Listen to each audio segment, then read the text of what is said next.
Apologia Pro Poemate Meo by Wilfred Owen. The title seems to be, at least I read it, as an allusion to the spiritual autobiography of Cardinal Newman, a British clergyman from the 19th century.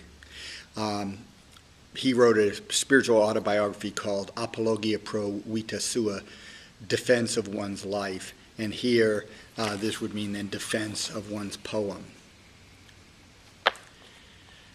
Apologia Pro Poemate Meo. I too saw God through mud, the mud that cracked on cheeks when wretches smiled. War brought more glory to their eyes than blood, and gave their laughs more glee than shakes a child.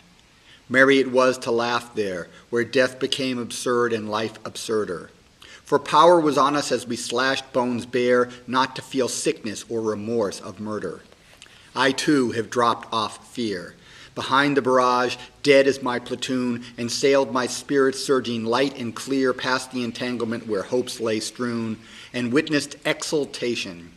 Faces that used to curse me, scowl for scowl, shine and lift up with passion of oblation, seraphic for an hour, though they were foul. I have made fellowships, untold of happy lovers in old song. For love is not the binding of fair lips with the soft silk of eyes that look and long by joy whose ribbon slips, but wound with war's hard wire whose stakes are strong, bound with the bandage of the arm that drips, knit in the webbing of the rifle thong. I have perceived much beauty in the hoarse oaths that kept our courage straight, heard music in the silentness of duty, found peace where shell storms spouted reddest spate.